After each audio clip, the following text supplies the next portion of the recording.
Good evening, my dear brothers and sisters and young people. We're going to look then at the subject of Esther tonight, and we've just read from Esther chapter 7 and seen the dramatic events there as Haman is put to death and the king's wrath is pacified in those dramatic events. And we know the story of the book of Esther in those 10 chapters, which bring out the way in which the Jews were preserved, although Haman had the design to put to death all the Jews in all of the empire of the Medes and Persians.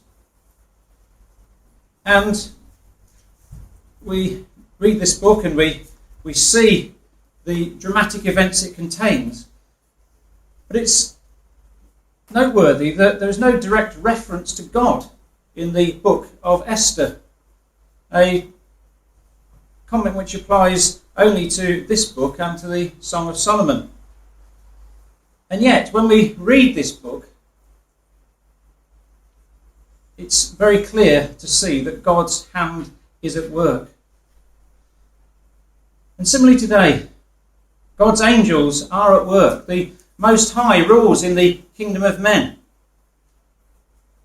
And also, God is at work in the lives of believers. The angels are at work today as the ministers of those who are called to salvation. And yet we can only see God at work today through the eye of faith. And so tonight's talk, looking at Esther, very much follows on from some of the things we've been looking at over the last few weeks as we've looked at the work of the angels. And I'd like to turn across to Daniel chapter 10, please, a reference which we have looked at in that earlier study, just to remind ourselves of the way in which the angels are at work and do work at God's behest to bring about the purpose of God unseen by mankind at large. So in Daniel chapter 10, we have the angel of God speaking to Daniel, and we read in verse 10 of Daniel chapter 10, "Behold, an hand touched me, which set me on my knees and upon the palms of my hands. And he said unto me, O Daniel, a man greatly beloved, understand the words that I speak unto thee, and stand upright, for unto thee am I now sent." When he had spoken this word unto me, I stood trembling. So Daniel stands before the angel. Then said he unto me, Fear not, Daniel, for from the first day that thou didst set thine heart to understand and to chasten thyself before thy God, thy words were heard, and I am come for thy words. But the prince of the kingdom of Persia withstood me 21 days. But lo, Michael, one of the chief princes, came to help me, and I remained there with the kings of Persia. Now I am come to make thee understand what shall befall thy people in the latter days, for yet the vision is for many days.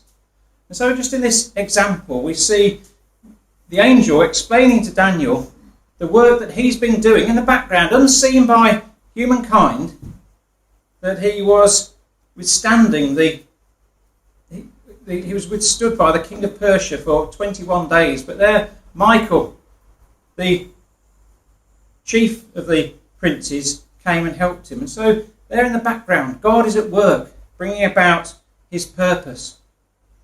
And we remember other references we've looked at, and only to turn across to Hebrews chapter 1. But the work of the angels is described there, and it says, "To which of the angels said he at any time, Sit on my right hand until I make thine enemies thy footstool?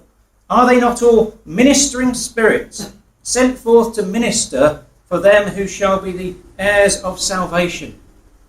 And so the angels are at work as ministers, ministering to those who are the heirs of salvation, to those who are the saints called to salvation through Christ Jesus. And we think of those words in Psalm 34 and verse 7, that the angel of Yahweh encamps round about those that fear him and delivereth them. And it's in the context of knowing these things from the Word of God, that we are able to then open the book of Esther and we see God's hidden presence, God's hidden work, although it's not explicit within the text, a hidden work bringing about deliverance for Esther, Mordecai, and for the people, the Jews in general.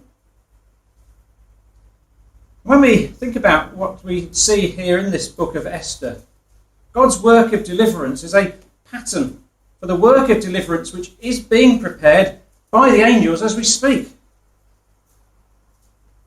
And so thinking about Esther in this way, we can get an exciting insight, which is relevant to us today. And so we're going to be looking briefly this evening then at the book of Esther and the work of God bringing salvation to the Jews in this book. But first of all, I just want to look at an interesting aside. We've mentioned the fact that the book of Esther doesn't contain the name of God at all. It's a well-known fact that God is absent from the record, and the Jews and other students of the Bible, having an awareness of this, have identified that the memorial name, Yahweh, does appear 4 times in the book of Esther as an acrostic. And in the companion Bible, Bullinger has a section which talks about this, and he says this: "It's been observed by many that no divine name or title is found in the book of Esther. This is more remarkable since in this short book of only 167 verses, the Median king is mentioned 192 times. His kingdom is referred to 26 times, and his name, Ahasuerus, is given 29 times." He goes on to say, Yahweh had declared in Deuteronomy 31 that if his people forsook him, he would hide his face from them. Here this threatening was fulfilled, but though he was hidden from them, he was working for them. Though the book reveals him as overruling all, his name is hidden. It is there for his people to see, but not for his enemies to see or hear. He goes on to say, his working was secret and hidden, hence the name Jehovah or Yahweh is hidden secretly 4 times in this book. The name I am that I am, is there once. The Masorah has a rubric calling attention to the former fact, these 4 occurrences of the name Yahweh, and at least 3 ancient manuscripts are known in which the acrostic letters in all 5 cases are written in text which is larger than others, so they stand out boldly and prominently, showing the 4 consonant letters of the name Yahweh in Hebrew.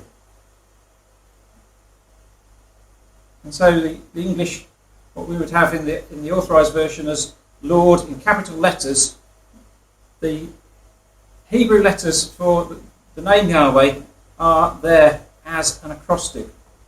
And so just to illustrate that, hopefully you can see, good job we've got 2 projectors, isn't it? But this one here, just see outlined in red. This is the part of the text of the book of Esther, and you see the first letter of each of the 4 words there in the Hebrew are much bigger than the rest of the text. And so here's the Hebrew letter Yod and K, War and K. So they're the consonants of the name Yahweh. And that occurs 4 times in the book. And so he goes on to comment on that. He says, the first 2 acrostics are a pair, having the name formed by the initial letters of the 4 words. The last 2 are a pair, having the name formed by the final letters of the 4 words. The first and third acrostics are a pair having the name spelt backward, and that's the case on the one here.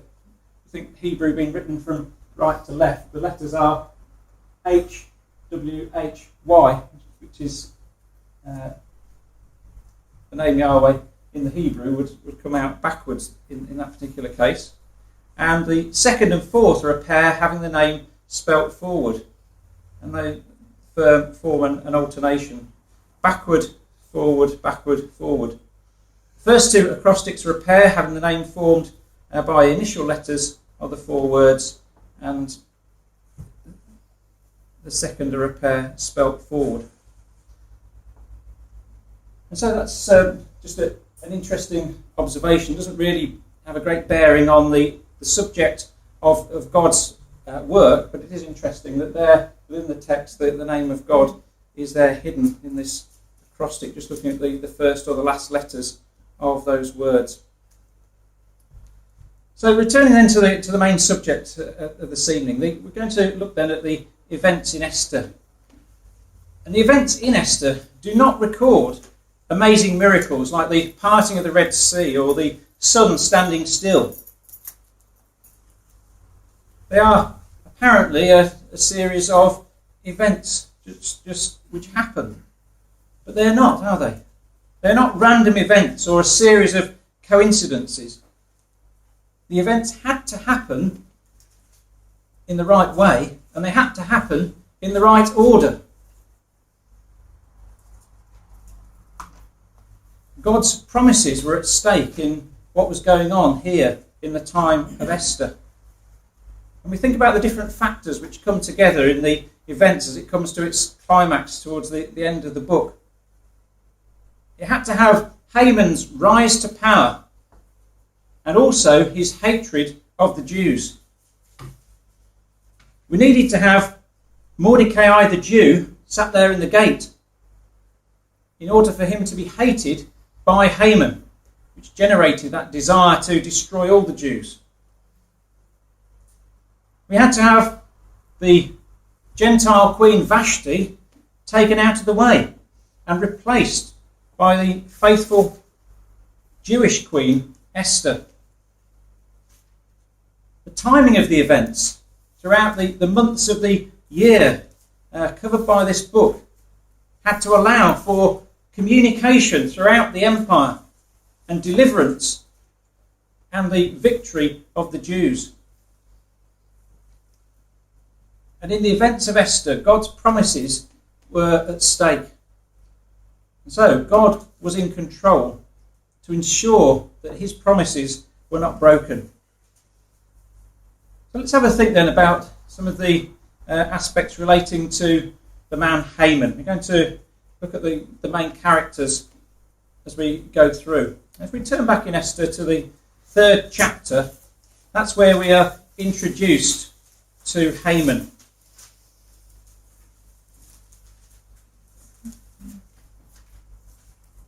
And it's interesting that Haman is exalted in the first couple of verses of Esther chapter 3. The chapter opens, "After these things did King Ahasuerus promote Haman, the son of Hammedatha, the Agagite, and advanced him and set his seat above all the princes that were with him." After what things? The last verse of the 2nd chapter records the faithful act of Mordecai in saving the king from those who wanted to assassinate him. When inquisition was made of the matter, it was found out, therefore they were both hanged on a tree, and it was written in the book of the Chronicles before the king. It was after these things did King Ahasuerus promote not Mordecai, but Haman. So Haman was exalted, not Mordecai at this time. And Haman, we're told in that first verse, was an Agagite. And this then brings forward a whole context, doesn't it, to us. Let's just go back to the old earlier references. First of all, in Samuel, 1 Samuel chapter 15.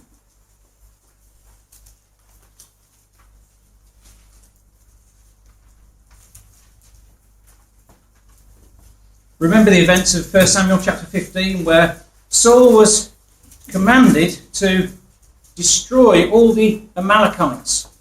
Verse 2 says, "Thus saith the Lord of hosts, I remember that which Amalek did to Israel, and how he laid wait for them in the way when he came out from Egypt. Go now and smite Amalek, and utterly destroy all that they have, and spare them not, but slay both man and woman, infant and suckling, ox and sheep, camel and ass.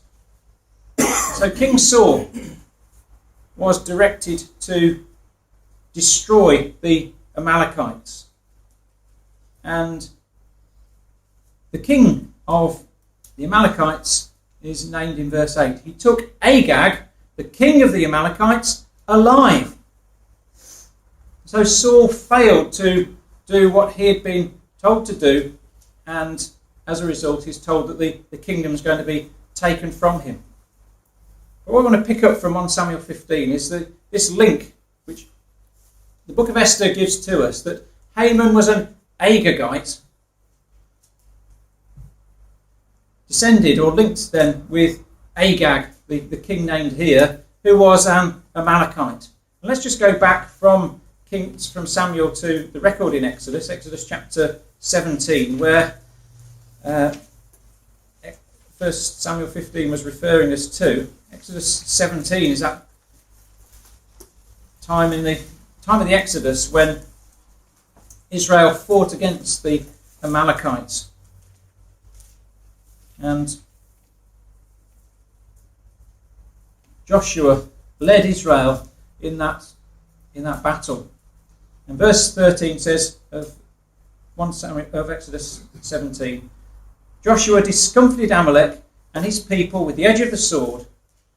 And Yahweh said unto Moses, write this for a memorial in a book, and rehearse it in the ears of Joshua, for I will utterly put out the remembrance of Amalek from under heaven. And Moses built an altar and called it Jehovah Nissi, for he said, because Yahweh hath sworn that Yahweh will have war with Amalek from generation to generation. And so here in the context in Exodus and then brought out in Samuel, we see the background to Haman being introduced as an Agagite.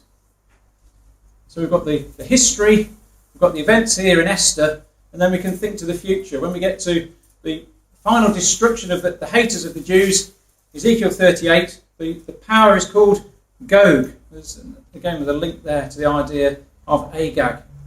The haters of the Jews are going to be defeated. And what does Haman want to do? Coming back to Esther chapter 3. He's been exalted above all the princes that are with him. And everyone does him reverence. Apart from one man, Mordecai, at the end of verse 2. But Mordecai bowed not, nor did him reverence.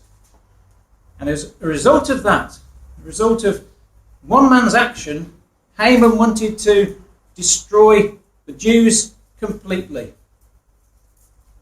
And so verse 4 says, now it came to pass that they spake daily unto him, and he hearkened not unto them. And they told Haman to see whether Mordecai's matters would stand. For he had told them that he was a Jew. We'll come on to that later. And when Haman saw that Mordecai bowed not, nor did him reverence, then was Haman full of wrath, and thought scorn to lay hands on Mordecai alone, for they had showed him the people of Mordecai. Wherefore Haman sought to destroy all the Jews that were throughout the whole kingdom of Ahasuerus, even the people of Mordecai. And so Haman's desire was to annihilate the Jews. And so when he set to work on doing this, he wanted to choose a date on which to carry out the massacre of all Jews. And we read in verse 7 then, in the first month, that is the month Nisan, in the 12th year of King Ahasuerus, they cast pur, that is the lot, before Haman from day to day and from month to month, to the 12th month, that is the month Adar. And so they cast lots to see which day of the month it was going to be, and from month to month to see which month of the year it was going to be. Would it be there and then in the first month? Would it be in the second month? No, it was in the last month of the year, in the 12th month. And as things work out in the record of the book, we see that having the destruction of the Jews set out as being 11 months away, this gave plenty of time for preparation and communication of the reversal of the destruction of the Jews as it turned out at the end of the book. So we're reminded of those words of the Proverbs chapter 16 and verse 31, concerning the lot. There's no mention of God in the book of Esther, but Proverbs chapter 16 and verse 33 says, "The lot is cast into the lap, but the whole disposing thereof is of Yahweh." And so God's hand was at work, making sure that the lot fell on that 12th month. And this gave plenty of time for the outworking of his purpose, for the reversal of the desires of Haman, and for the salvation of the Jews. So those are some thoughts about God's hand in the work of Haman. Let's think about Esther next then. We've said that in order for the final events to work out, this Gentile queen Vashti had to be taken out of the way. And so we know the recording in Esther chapter 1 about Vashti's refusal to obey the king's command and her fall, and therefore the search for a new queen. When we come to Esther chapter 2, we read about Esther, and in verse 7 says that about Mordecai, he had brought up Hadassah, that is Esther, his uncle's daughter, for she had neither father nor mother, and the maid was fair and beautiful, whom Mordecai, when her father and mother were dead, took for his own daughter. So it came to pass, when the king's commandment and his decree was heard, and when many maidens were gathered together unto Shushan the palace, to the custody of Hegai, that Esther was brought unto the king's house, to the custody of Hegai, keeper of the women. And then verse 9, and the maiden pleased him. Hegai, the keeper of the women, she pleased him, and she obtained kindness of him. And he speedily gave her things for purification, with such things as belonged to her, and 7 maidens, which were meet to be given her out of the king's house. And he preferred her and her maidens unto the best place of the house of the women.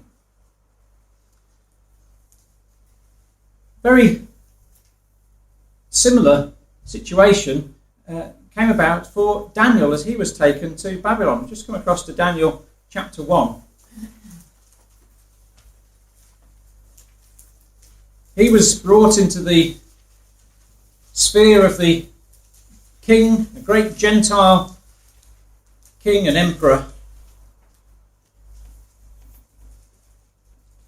And he also found favour in that situation. Daniel chapter 1 and verse 8 says, Daniel purposed in his heart that he would not defile himself with a portion of the king's meat or with the wine which he drank. Therefore he requested of the prince of the eunuchs that he might not defile himself.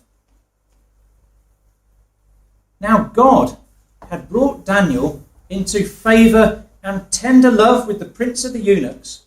And the prince of the eunuchs said unto Daniel, I fear my lord the king, who hath appointed your meat and your drink.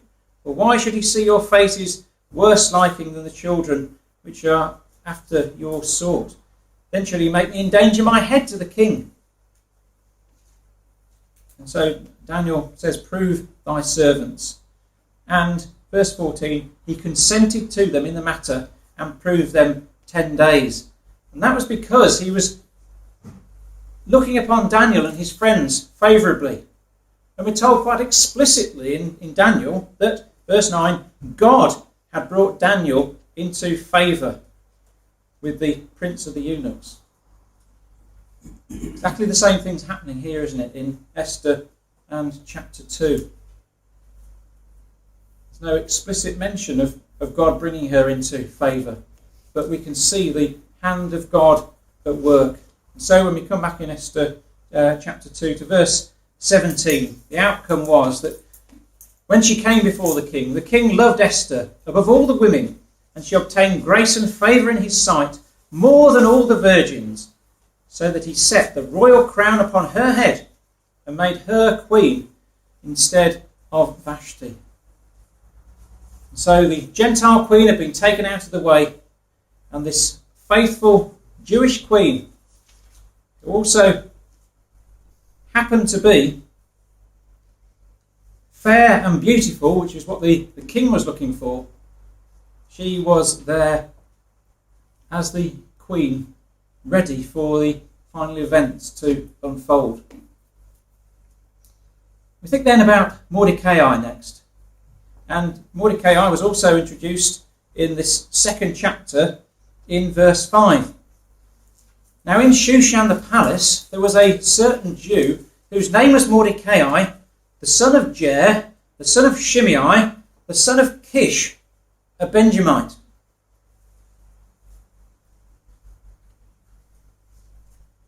We've been back to 1 Samuel chapter 15 and seen that contest between Saul and Agag.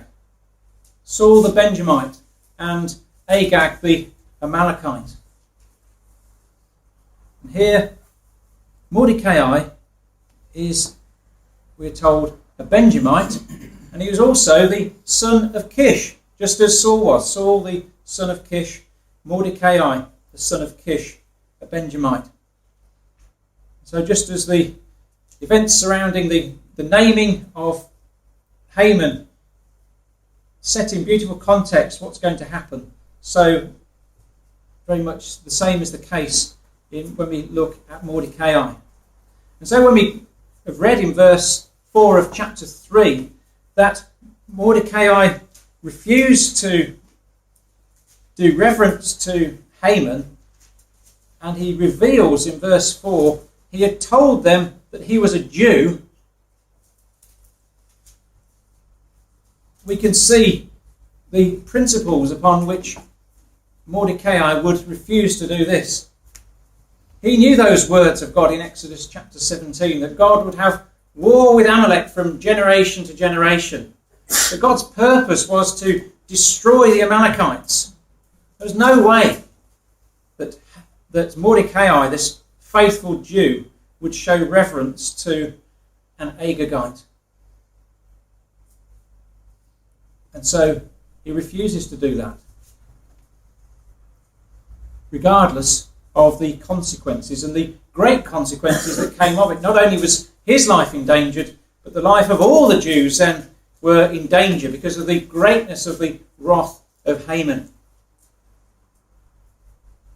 And yet Mordecai had faith. He knew that God wouldn't allow Haman to prevail. We come across to chapter 4, when the commandment has gone out from the king that the Jews are to be destroyed, as he'd been persuaded by Haman. In chapter 4 we know that Haman, in verse 1, rent his clothes and put on sackcloth and ashes, and Esther wants to find out what the problem is, and he converses with her and brings her the message of what's going on and the danger that the Jews are in. Just think about the words of Mordecai in verse 14 to Esther. If thou altogether hold thy peace at this time, she was afraid to go in to speak to the king, then shall there enlargement and deliverance arise to the Jews from another place. But thou and thy father's house shall be destroyed. And who knoweth whether thou art come to the kingdom for such a time as this? Mordecai could see the hand of God in the events going on here. She had been brought to her position in the kingdom for such a time as this. The particular point I want to emphasise in that verse is that Mordecai had faith that whatever happened, the Jews would not be destroyed. He says, "If thou altogether hold thy peace, then shall their enlargement and deliverance arise to the Jews from another place." How did he know that? Because that was God's promise. Just turn across to Jeremiah chapter 30. Jeremiah had been prophesying in the years leading up to the exile of the Jews. First of all in Babylon, and then for those who had not returned, who were still in exile in the time of King Ahasuerus. Jeremiah, in his prophecy, as well as giving condemnation to Israel for their faithlessness and their idolatry, also gave to them God's promise that they would be preserved. And Jeremiah chapter 30 and verse 10 would be words with which Mordecai was familiar. You read there, "Therefore fear thou not, O my servant Jacob, saith the Lord, neither be dismayed, O Israel. For lo, I will save thee from afar, and thy seed from the land of their captivity. And Jacob shall return and be at rest, and be quiet, and none shall make him afraid. For I am with thee, saith Yahweh, to save thee. Though I make a full end of all nations whither I have scattered thee, yet will I not make a full end of thee, but I will correct thee in measure, and will not leave thee altogether unpunished." And so Jeremiah, of course there are other prophecies and promises which we could think of.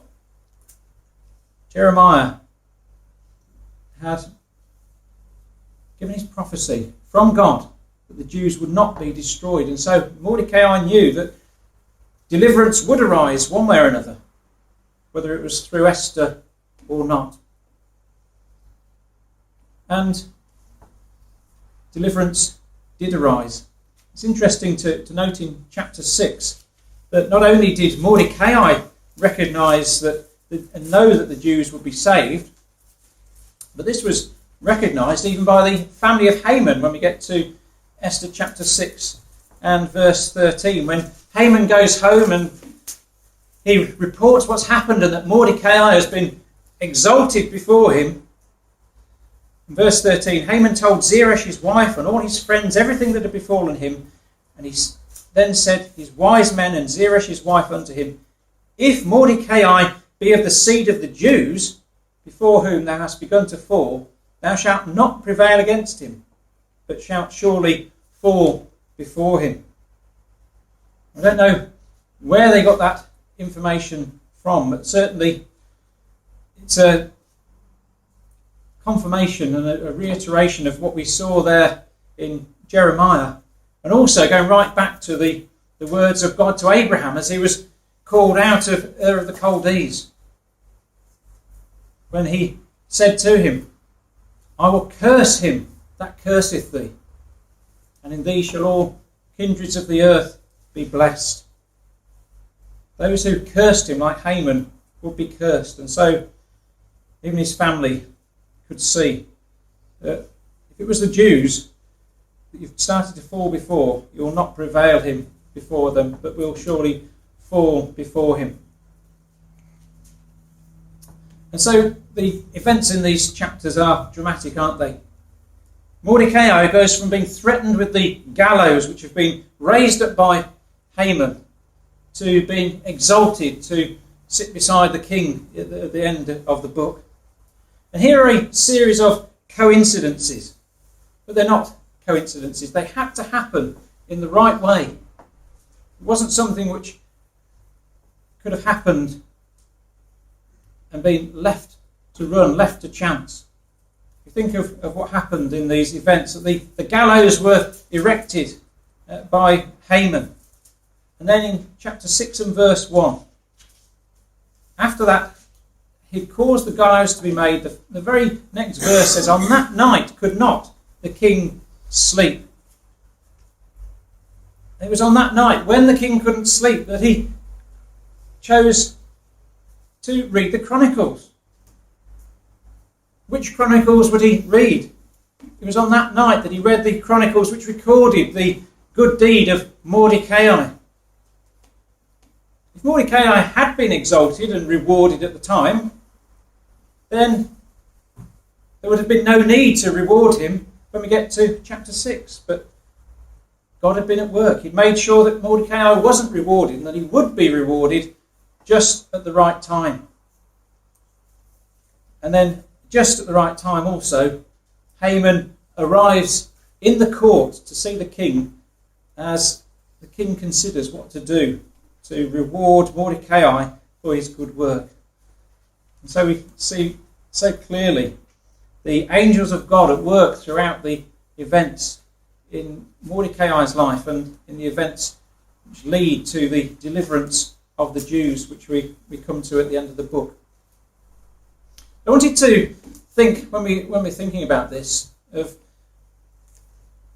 the deliverance of the Jews in the time of Esther as a pattern for the deliverance of the Jews in our times. The Jews in Esther were delivered from a planned annihilation by God's work of deliverance through Esther and Mordecai. And so also God has been at work in the 19th century and the 20th century and is at work today. To the world, it appears as a natural course of events. With the eye of faith, based on God's promises and the words of the prophets, we can see a powerful evidence of the power and the existence of God and his work with his people, the Jews. I mean, here we are, living in 2016, a time when Israel are there as a nation in the land. But just think about the many factors which had to come together for the Jews to be there as a nation once again. Those things which came together right from the 19th century into the decades of the 20th century. There was a desire for some Jews to return to the land of their fathers. And this was spurred on in the 19th century by persecution in Russia and elsewhere. And as part of that, there was the desire to revive a common language, the Hebrew language, as the Jewish people were coming together from different parts of the world. There was that desire and the work led by Eliezer ben Yehuda to revive the language of Hebrew as a language to be spoken, a language for a nation coming together. There had to be a land which was available. And in the 19th century, much of the land of Israel was left desolate. Although there were Arabs living in the land, it was very much undercultivated. And so the land was available.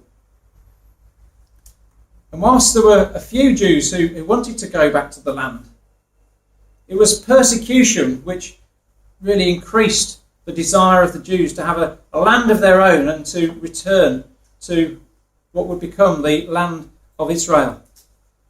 As we said, in the 19th century, there was the persecution from Russia. And then in the 20th century, Adolf Hitler had very much the same idea as Haman. He wanted to destroy all the Jews, complete annihilation of the Jews in that final solution. Solution which Jeremiah prophesied would never be successful.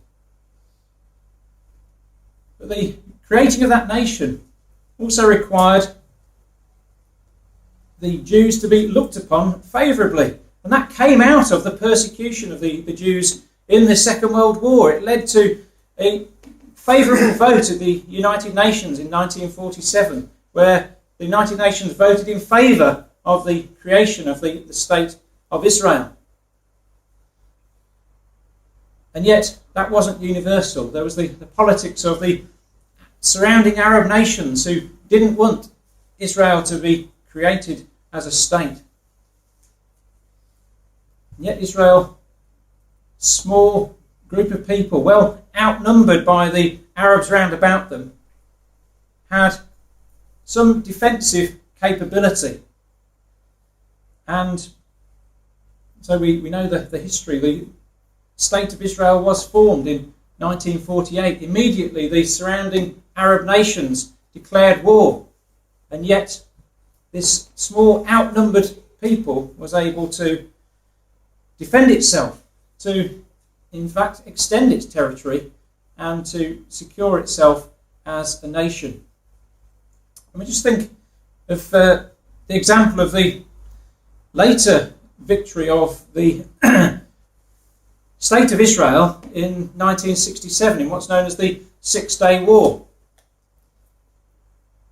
Once again, the Arab nations wanted to fight against Israel, and as a result of that conflict, the city of Jerusalem was recaptured.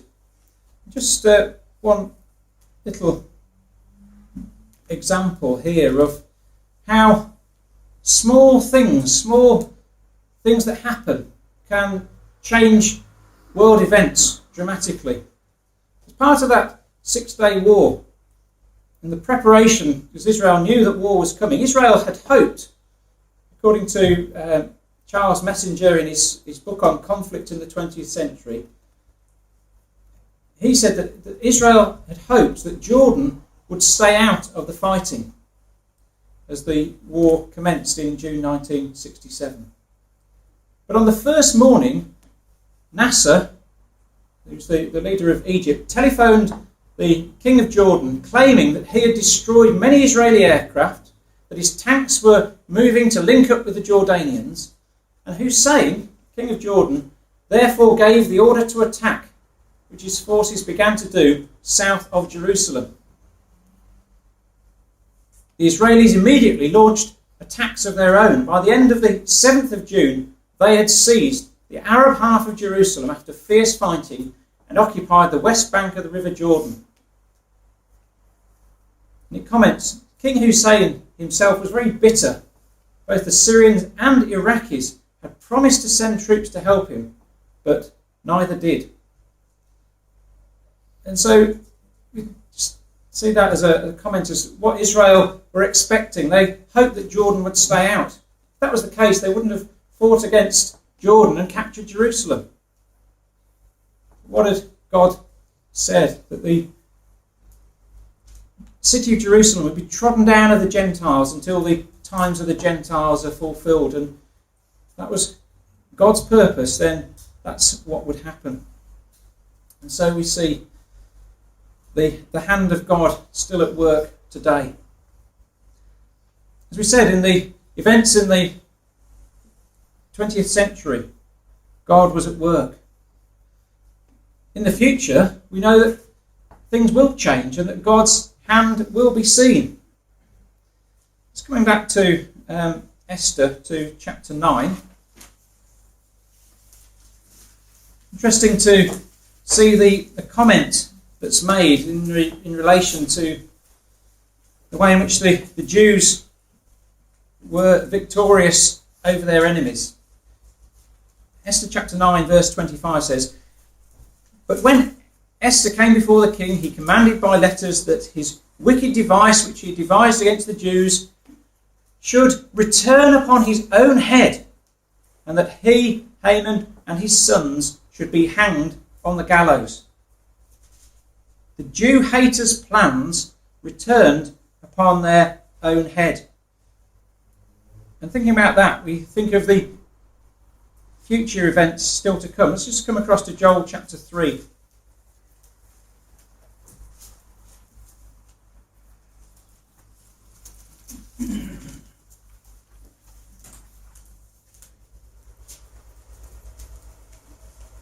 Joel chapter 3 talks about those who have hated the Jews. Verse 6 says, The children of Judah and the children of Jerusalem have ye sold unto the Grecians, that ye might remove them far from their border. Behold, I will raise them out of the place whither ye have sold them, and will return your recompense upon your own head. Haters of the Jews have their recompense returned upon their own head. And then we know the rest of the chapter goes on to describe the battle of Armageddon as God intervenes to bring salvation to Jerusalem. And we read in verse 16, Yahweh shall roar out of Zion and utter his voice from Jerusalem. The heavens and the earth shall shake. Yahweh shall be the hope of his people and the strength of the children of Israel. Here in the final conflict, God's work will not be hidden. It will indeed be revealed. And this comes out also in the chapter referred to earlier on, Ezekiel chapter 38. Just think about that also in relation to this theme. Ezekiel 38, we said at verse 2 that the aggressor which comes down from the north into the land of Israel is described in verse 2 as Gog. Son of man, set thy face against Gog, the latter-day Agagite, the latter-day power which has a hatred for the Jews. And it comes down in verse 8 into the land which is brought back from the sword. And the chapter concludes after showing the victory of God in deliverance of his people. Verse 23 says, Thus will I magnify myself and sanctify myself, and I will be known in the eyes of many nations, and they shall know that I am Yahweh. And so today we're still living in that time when God isn't seen and the world refuses to accept the ways of God, the word of God, the power of God. Ezekiel prophesies of that time to come when God will be revealed and all nations will recognize him. And so we think then of the final time of glory as it's set out in Esther.